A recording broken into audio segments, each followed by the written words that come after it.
Salve Nação Santista, eu sou o Felipe Hipólito e estamos começando mais um episódio do podcast do Peixão para falar aí bastante, né, dessa próxima partida do Santos contra o Fortaleza, próxima rodada aí. Também já pensando um pouquinho, claro, né, na grande final, nosso sonho aí de conquistar o tetracampeonato da Libertadores. Bom, comigo sempre aqui, né, o nosso trio de ataque aí, que forma o trio de ataque comigo, né, o Longo e o Matheus. Fala, Longo, tudo bem? Fala, Felipe, tudo tranquilo? Matheus, sempre um prazer estar aqui com vocês para a gente debater semanalmente sobre o peixe. É isso aí. E aí, Matheus, depois de mais uma vitória, a gente fica mais tranquilo, né? Com certeza. Um abraço pro Felipe, pro Longo, pra Nação Santista que está acompanhando a gente. Depois, se não me engano, 3 vitórias seguidas, né? Uma na Libertadores, 2 no Campeonato Brasileiro. Deu uma melhorada bem no ânimo, apesar das últimas notícias ruins na questão de contusão, Covid. É isso aí. Bom, vamos abrir então o debate, né, falando dessa próxima partida, né? O Santos enfrenta aí Fortaleza na próxima quinta-feira, dia 21 de janeiro, às 7 horas no Castelão. E existe esse dilema, né? Já há algumas notícias aí indicando que o Cuca vai levar poucos titulares, né? Até uma notícia do Musetti dessa terça-feira, né? Dia 19 aí. E vamos lá, queria ver com você aí, Matheus, começando com você. O que você pensa dessa partida? Você acha que o Santos tem que poupar mesmo? Como que você acha que o Cuca deve armar esse time para esse confronto, né? É bom lembrar que o Santos está em 8º lugar, tem 45 pontos. E, enfim, ainda está na briga para chegar pelo menos no G6, G5 e ficar tranquilo. E mesmo, né, se não acontecer, se a gente não vencer a Libertadores, o Santos se classificar aí, ao menos para a pré-Libertadores do ano que vem, né? Diga lá, Matheus. Então, Felipe, eu acho que o debate a gente tem que fazer não só contra o Fortaleza, mas contra o Goiás e o Atlético Mineiro. Porque o Santos tem uma final no dia 30 e o Santos, o Covid tá aí, o Santos não pode correr o risco. Eu sei que ninguém quer pegar o Covid, não é um negócio proposital, mas o Covid tá aí. Se algum jogador, hoje é dia 19, pegar o Covid agora, o Santos não vai ter esse jogador na final. O Alisson pegou o coronavírus, confirmou no domingo, né? Mas na sexta já tinha dado primeiro positivo.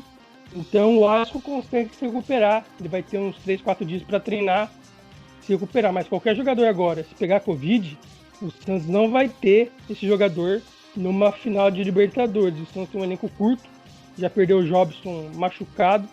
Então o Santos, na minha opinião, tem que tomar muito cuidado nesses 3 jogos, principalmente nos 2 jogos fora de casa, que tem deslocamento, viagem, hotel. Então a chance de você pegar o vírus jogando com viagem, jogando fora de casa é muito maior. Então, pegando o gancho da notícia do Musetti, ele fala que só foram relacionados, na verdade, o João Paulo de titular, né? Tem a briga João Paulo e John, a gente não sabe quem é o titular, mas o João Paulo Sim. Foi relacionado e vai ser o titular na quinta-feira. Ele relaciona de titular também o Lucas Braga, né? E o Sandro, que é um 12º titular que sempre está entrando. O resto são todos jogadores reservas. O Santos deve entrar com um time com o João Paulo, o Madison, Luiz Felipe, Alex e o Felipe Jonathan. Felipe Jonathan também foi relacionado, acabei esquecendo o nome dele. Vinícius Balieiro, Sandro, Jean Mota, Lucas Braga, Arthur Gomes e Marcos Leonardo. Então, a minha opinião é essa. O Santos tem que tomar muito cuidado nesses 3 jogos, principalmente por causa do Covid. Já teve um sinal de alerta em relação ao Alisson. Tem a questão do Jobson, que era igual o Santos, um 12º jogador que o Cuca sempre utilizava. Ele deu até uma entrevista pro Diário no Peixe, falando que ele estava muito triste, né? Porque o Jobson mudou o jogo contra o Botafogo. Ele entrou no segundo tempo e o time do Santos melhorou com ele. Então era um cara que poderia, às vezes, até o Cuca surpreender, colocar um meio campo com 3 jogadores de meio e tirar, de repente, o Lucas Braga. Mas não, ele não vai ter mais essa opção. Então, o Santos, na minha opinião, tem que tomar muito cuidado. Talvez eu até tiraria mais alguns jogadores aí para não correr o risco do coronavírus ou de uma lesão. Mas eu entendo também o Cuca relacionar alguns titulares para ele ter um minimamente possível de conseguir, por exemplo, um empate ou até uma vitória contra o Fortaleza. Mas eu acho que o Santos tem que tomar muito cuidado nesses 3 jogos para não perder mais ninguém. É bom lembrar que o Fortaleza já está em uma sequência bem ruim, né? Acabou de vir de uma derrota aí contra o Inter, né? Uma derrota para o Inter por 4-2. Está num momento bem complicado, é o time cearense, agora com o Whindersson Moreira, depois de um bom período aí, de um bom trabalho do Rogério Ceni por lá, né? Diga aí, Longo. Não, eu acho que assim, eu entendo, é claro, o lado da Covid, entendo o lado das lesões, mas a gente não pode também poupar 100% dos titulares e chegar sem ritmo de jogo para a final da Libertadores, né? Porque eu acho que passa muito por isso. Eu lembro muito bem de 2011, é claro, guardadas as devidas proporções do tipo de adversário que vai enfrentar. Mas o Santos ele estava muito pensando no Mundial e o Muricy com um certo receio de perder jogadores, como já tinha perdido o Adriano Pagode. E o Muricy começou a poupar nas últimas rodadas do campeonato. Poupou bastante. E o Santos chega visivelmente um pouco ali meio sem a mesma pegada de antes, sabe? Então eu entendo o lado do Cuca em temer pela Covid, em temer por uma lesão, mas eu acho que não dá para você sair poupando todo mundo, não. Não só por isso, e também pelo fato do Santos não estar garantido na próxima Libertadores. Porque a gente pode chegar lá, tomara que não, mas perder a final e aí? Aí nós não vamos ter, a gente vai ter ficado para trás no Brasileiro, não vai conseguir a vaga pela Libertadores. Então eu acho que assim, tem que ser uma conversa muito bem feita entre comissão técnica, departamento médico e os próprios jogadores. Quem está em condição, quem não está. Você está mais desgastado, você não vai nesse. Você pode render mais nesse, então vai você. E um outro ponto também é assim, os jogadores têm que ter muita consciência nessa questão da Covid. Não é hora de ficar saindo muito de casa, não é hora de ficar indo em aglomeração, não é hora de ficar abraçando o influenciador que está perto do ônibus depois da classificação. Então os próprios jogadores também têm que ter consciência e isso passa pela comissão técnica por um papo do grupo inteiro, ó. Falta pouco, falta só um jogo para a gente conseguir o maior objetivo da temporada. Vamos se fechar aqui, vamos dar um jeito, vamos tomar um cuidado. Então, eu acho que poupar todo mundo eu não pouparia. Eu faria algumas alterações pontuais assim, mas para também que os jogadores não percam esse ritmo de jogo. Eu vou um pouco mais na linha do Matheus em relação a poupar, principalmente fora de casa, né? Porque existe a viagem. Então, sempre que você viaja, que você vai para um outro lugar, às vezes vai para um hotel em que o Santos não vai ter o controle ali das ações. Claro que os hotéis, a gente entende que a maioria aí está seguindo todos os cuidados, né? Todas as ações preventivas aí para evitar que os hóspedes se infectem, né? Mas ainda assim é algo que não está, né, no controle do clube. Então, você tem ali esse fator. Então, fora de casa, eu entendo que o Santos puder, pelo menos, não levar aqueles que não pegaram ainda, né? Entre eles o Marinho, que é uma grande preocupação da torcida. O Santos tem esse jogo, depois tem o Atlético Mineiro na terça-feira, né? Na terça-feira da semana da final, o Santos tem um jogo contra o Galo lá em Minas Gerais. Então, assim, nesses confrontos, eu acredito que é importante o Santos preservar principalmente esses que ainda não pegaram. E é bom lembrar que o Alisson já é uma reinfecção, né? O Alisson já teve a Covid em novembro, né? Caso positivo, e agora ele teve de novo. Então, mesmo os casos, né? O Santos já teve vários casos no elenco, né? A maior parte do elenco já pegou. Mesmo esses jogadores, de repente ali, né? Tá com a imunidade um pouco em baixa, tem essas as novas cepas aí do vírus que podem também, de repente, uma delas é um pouco mais forte e acaba infectando de novo. Então é meio complicado. A gente não é uma doença. Oi. Diga, Matheus. Essa questão do Covid, né, de reinfecção, normalmente eles falam que é improvável durante 6 meses ter reinfecção. 5 meses, 6 meses. Então o Santos está considerando que o Alisson pode ter pegado um falso positivo lá quando ele pegou pela primeira vez. E você falou dos jogadores que ainda não pegaram Covid. São 4 jogadores do Santos, dos principais, né, que não pegaram Covid ainda. O Marinho, que não viajou para Fortaleza, o Pará, que não viajou para Fortaleza, e Lucas Braga e Felipe Jonathan, que viajaram para Fortaleza e devem jogar contra o Fortaleza. Então, e realmente tem essa questão dos 5, 6 meses, pode ter sido um falso positivo lá atrás, mas é um vírus ainda, né, que ainda há muitas dúvidas, principalmente essas novas formas aí que ele está vindo. Então, mesmo jogadores que já pegaram, como o Longo disse, acho que todo o cuidado possível pela questão sanitária em si, do vírus em si, né, que já por si só, já é já é grave, né? Exige todo o cuidado, até porque nunca se sabe como que o jogador vai reagir ao vírus, né? O atleta em si, geralmente, ele não desenvolve quadro grave, mas é sempre complicado, pode passar por uma outra pessoa, tudo isso. E além de toda essa questão, né, porque o Santos tem simplesmente o jogo mais importante desde, né, da final de 2011. O Santos está prestes a fazer esse jogo, e digo mais, né, se o Santos vencer, né, o Santos tem Mundial, ou seja, tem mais 14 dias aí para que o Santos tenha ainda mais cuidados do que todos nós já devemos ter, obviamente, né? Mas o Santos tem que ter ainda mais cuidados porque por toda essa questão, né, de o jogo mais importante da temporada, que é a Libertadores, e se acontecer, se realmente a gente conseguir o tetracampeonato, que eu particularmente estou bastante confiante, aí você tem, daria 15 dias, você já tem o Mundial, né? Então, uma série de cuidados mesmo, acho que é importantíssimo, e preservar principalmente quem não pegou, porque é fato, aconteceu com o Alisson, pode ter sido uma reinfecção, até porque há casos de reinfecção, geralmente são 5, 6 meses, mas não é impossível ter acontecido antes disso, até né, de repente por ser uma nova forma, algo assim, do vírus, mas preservar principalmente nessas viagens quem ainda não pegou, né, que são isso que o Matheus citou.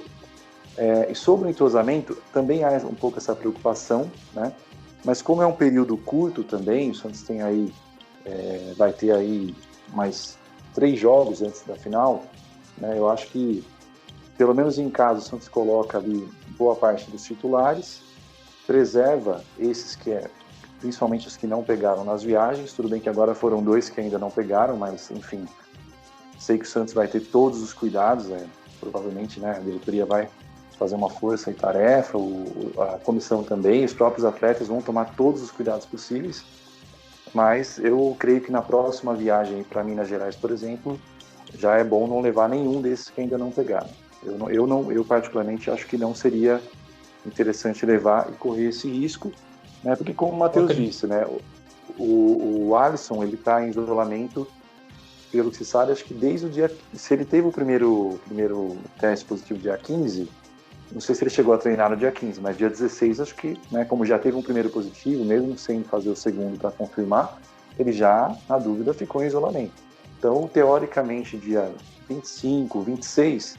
ele já vai poder, né, geralmente são 10 dias, os casos assintomáticos, os atletas podem voltar. E aí ele vai ter 3, 4 treinos, é um cara que é muito forte fisicamente, eu creio que ele vai treinar em casa também, né? Então acho que ele não vai voltar fora de forma, muito difícil. Mas aí tem a questão do ritmo e tudo mais, eu acredito particularmente que ele vai começar jogando. Agora, se alguém pega agora, né, hoje, amanhã, hoje é terça-feira, né, quando a gente está gravando, ou na quarta, ou na quinta, ou no final de semana, aí complica muito, né? Aí vai perder fatalmente a final. Diga lá, Longo.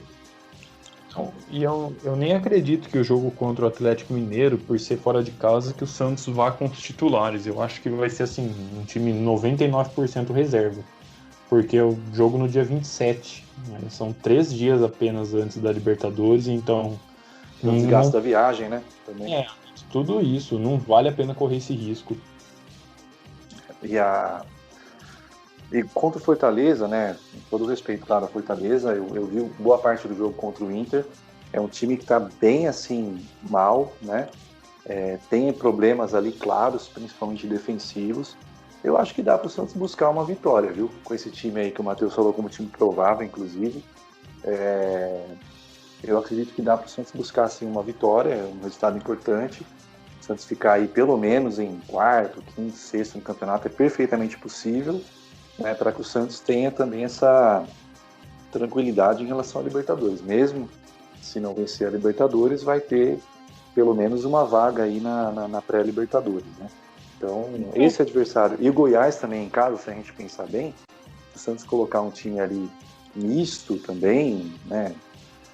Acho que dá para vencer, não acho que vai ser uma tarefa... Claro, todo jogo, né? O jogo é ali, é no campo, né? E não é o favoritismo que vai vencer o jogo, mas são adversários que eu creio que o Santos consiga vencer mesmo com um time misto, né? Então, Felipe, na questão do Goiás, eu acho que vai jogar todo mundo, porque é um jogo na Vila Belmiro. Eu acho que vai ser o último ensaio, né? Que o Cuca vai querer deixar a última impressão. Então, contra o Goiás, acho que o Santos vai jogar com tudo. Pode ser. E com todo mundo, com todos os titulares. E na questão da classificação do Brasileirão, eu acho muito difícil o Santos brigar, discordando de você, por sexto lugar. O Grêmio e o Palmeiras já abriram uma vantagem.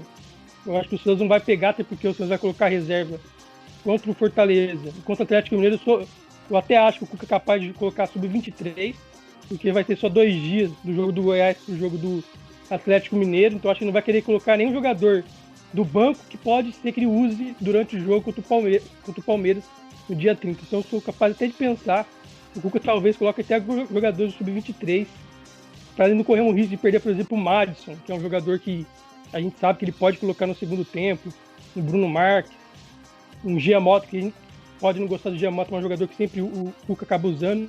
Então é capaz do Cuca contra o Atlético Mineiro até usar um time mais alternativo ainda. Então acho que contra o Goiás vai ser força máxima, contra o Fortaleza esse time mais reserva com 2 titulares. E no Brasileirão, eu acho que a briga do Santos é com o Fluminense, tem um ponto a mais, e o Corinthians.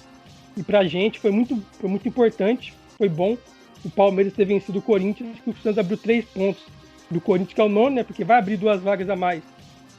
A gente não quer isso, mas por uma hipótese, o Palmeiras ganhar a Libertadores, o Grêmio a Copa do Brasil, vão ser 8 vagas, né? Então, a briga do Santos, na minha visão, é com o Fluminense e o Corinthians.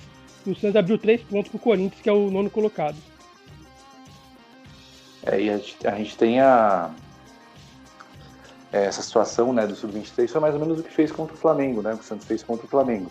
Colocou ali o time realmente bem, né? Reserva mesmo. E praticamente Sub-23 ali, e depois contra o Grêmio, a gente teve aquela atuação incrível, né? Bom, sobre essa situação, acho que a gente já finalizou, né? Sobre a questão do Jobson, até o Matheus já deu uma pincelada aí, queria só ver com o Longo também, até que ponto ele acha que é um desfalque mesmo. A gente já de antemão, já coloco aqui, né? Desejo uma ótima recuperação para o Jobson aí. Eu creio que o Jobson realmente, entendo que o Jobson muitas vezes entra numa rotação muito abaixo do restante do time, né? O time do Santos, ele muitas vezes está ali mordendo, né? Marcando e correndo bastante, e o Jobson entra um pouco mais lento ali, parece que numa outra rotação, um pouco até displicente às vezes, mas enfim, depende muito do jogo também, né? Mas de qualquer forma, eu creio que eu vejo que o Jobson tem um bom passe. Não sou um desses, tem torcedores que são muito críticos ao Jobson, eu já sou um pouco mais compreensivo com ele. Eu acho que ele pode sim ser muito útil, e é um desfalque, né? O Santos tem um elenco curto, e agora sem o Jobson é uma peça menos ali de banco, alguém que pode entrar eventualmente no segundo tempo, né, para possivelmente cadenciar o jogo, ou até mesmo fortalecer o meio, né, como aconteceu inclusive no último jogo aí contra o Botafogo em casa, né? O que você pensa dessa situação do Jobson, Longo? É uma perda, até pelo contexto em que perdemos na mesma semana, né? O Alisson e o Jobson, o Alisson tendo mais chances de atuar na final. Mas eu concordo totalmente com você, Felipe. O Jobson, às vezes, ele é até um pouco irritante dentro de campo, porque parece que ele está numa outra realidade. Mas quando ele resolve jogar, ele é bom. Ele é bom e ele faz o arroz com feijão ali, ele tem qualidade no passe. Então eu acho que um elenco curto como é o do Santos, você perder peças há alguns dias da final é sempre preocupante. Eu acho que sim, que o Jobson tem tudo uma ausência bastante sentida na final. Agora, só para a gente dar uma pequena comentada aí em outro assunto, né, que é um assunto também quente aí dessa semana, que são as saídas, né, que muita gente já esperava, inclusive essas saídas aí do superintendente, né, de esportes do Santos, o Felipe Ximenes, também do coordenador de futebol, o Márcio Santos, né. Eles foram demitidos aí na terça-feira.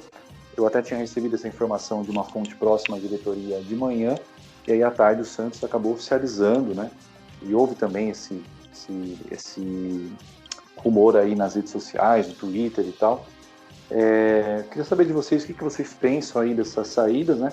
O Santos, numa matéria do Gilfrida, né, o Santos alega inclusive economia, né? Parece que o salário do Ximenes é um salário um pouco ali alto, né, para um cargo como o dele. E, enfim, o que vocês pensam dessas saídas? Muita gente colocando, mas será que não é arriscado fazer isso às vésperas da decisão? Mas eu imagino, né, até o Quaresma, que é o membro do CG, que responde diretamente pelo futebol, né, eu imagino que ele conversou muito ali com a comissão técnica, com líderes do elenco, antes de fazer esses desligamentos, né? Mas queria saber o que vocês pensam aí, começando aí pelo Matheus. Diga lá, Matheus. Então, a saída do Marcos Santos e do Felipe Ximenes era previsível, né? Quando o Rueda assumiu, quase todo mundo sabia que eles não ficariam depois do fim da temporada. Eles deveriam ter ficado, pelo planejamento inicial, pelo que a gente escutava, até o fim da Libertadores, no máximo até o Mundial. Mas o que aconteceu, que eu acho que acabou pesando para a saída dos dois, principalmente do Felipe Ximenes, foi que ele deu uma entrevista na ESPN Brasil, dizendo que o clube já tinha pago os jogadores. E hoje, numa matéria do UOL, a Gabriela Brino, que já até participou aqui do podcast com a gente, disse que os jogadores foram cobrar o Felipe Ximenes por essa declaração. Então não pegou bem. Então já ficou um clima muito ruim do Felipe Ximenes com os jogadores. Parece que o clima dos jogadores com ele não era dos melhores. Então eu acho que foi a gota d'água para o Santos acabar desligando do seu departamento profissional. O Felipe Ximenes aproveitou, também desligou o Márcio Santos, que dizem que não tinha uma posição fixa, não tinha o que ele fazia, não tinha um determinado trabalho clara que ele tinha que fazer. Ele ficava lá mais só como um boleirão, cara, para motivar os caras, ficava no vestiário, ele aparecia na Santos TV nos bastidores, batendo bola com os caras, mas não era determinante no funcionamento do Santos no CT. Então, acho que o Santos aproveitou também esse caso do Felipe Ximenes para tirar os dois, que não mostravam, com todo respeito aos dois profissionais, muita utilidade para o clube. E aí, Longo? Não, eu acho que eu concordo com o Matheus, porque foram contratações da gestão entre aspas, claro, foi uma transição ali do Orlando Rolo. Mas que, ao que parece, o ambiente não era dos melhores, né? Ali em relação à presença do Felipe Ximenes, o próprio Márcio.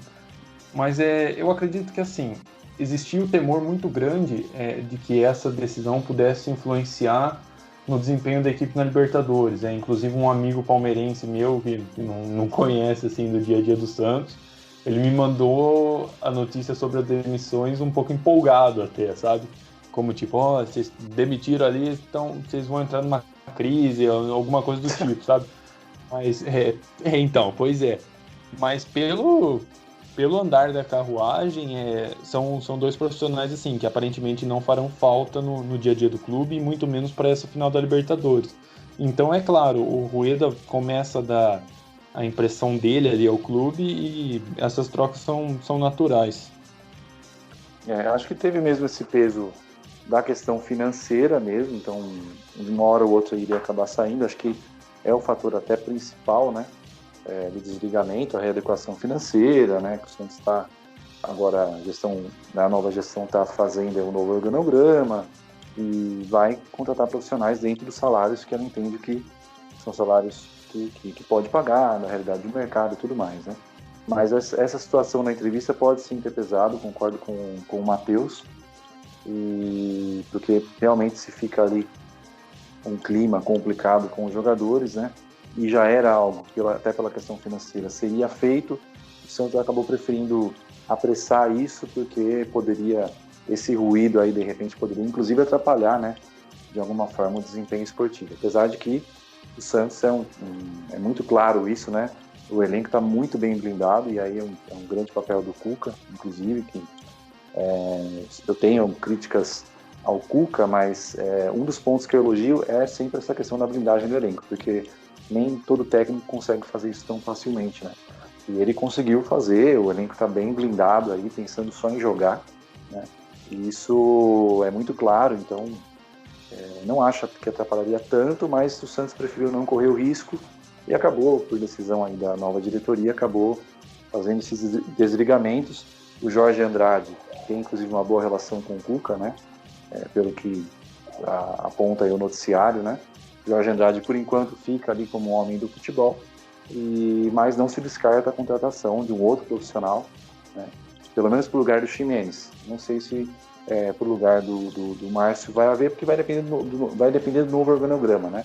Certamente vai ter alguém, uma função de superintendente, talvez com outra nomenclatura, com outro nome, né? Da função aí do Felipe Ximenes. Talvez fique até o Jorge Andrade efetivado nisso, mas na função do Márcio Santos ali não sei, né? Porque o Santos está tentando, inclusive, enxugar aí a folha, né? Adequar a folha à realidade que o Santos pode pagar. E aí não sei se de repente vem alguém para o lugar do Márcio Santos aí, né? Bom, gente, acho que é isso. Mais algum ponto que vocês queiram destacar aí desse noticiário da semana? Não, acredito que seja só isso mesmo. Fechado, então, gente. Um recado final, então. Diga lá, Matheus. Vou mandar um abraço para nossa Santista, né? Dia 30 tem a final da Libertadores, que se Deus quiser, a gente vai sair com o tetracampeonato. Um abraço para você, Longo, para o Felipe, e até a próxima. E aí, Longo, uma mensagem final aí para a nação. Valeu, na expectativa aí do nosso tetra, né? Nossa senhora, a gente já tá pensando no jogo desde que o árbitro apitou o final da semifinal contra o Boca. Mas agradecer pela parceria de sempre aí, Felipe, Matheus, e também agradecer o apoio da Nação Santista. Valeu, tamo junto. É isso aí, gente. Agradecer também todo o apoio, né? As participações na live, né? Que a gente fez uma primeira live aí também, foi bem bacana, o pessoal participou. Os comentários também, as sugestões que o pessoal tem dado, né? Em relação ao podcast, a gente agradece bastante. Vamos lá, vamos ficar firme aí, gente, né? Não vamos também se desesperar, de repente, com eventuais notícias aí, especulações que começam a surgir, né? Coincidentemente, sempre antes de jogos decisivos, começa a aparecer umas notícias meio estranhas, né? Então, que a Nação Santista fique aí tranquila, pense aí que o elenco está blindado, está focado, né, nesse jogo, em fazer um grande jogo, né? E vamos continuar aí, né, nos cuidando. Agora já temos vacinas aprovadas, mas vai ter vão ter várias etapas aí de vacinação, então a pandemia não acabou, ainda está realmente aí causando muitas mortes, inclusive no país, né? Infelizmente, então vamos nos cuidar aí, realmente cuidar de quem a gente ama, né? E foco aí no jogo contra o Fortaleza, vamos buscar essa vitória aí contra o Fortaleza e depois, dia 30, se Deus quiser, é só alegria, beleza? Um grande abraço, fiquem todos com Deus, até mais.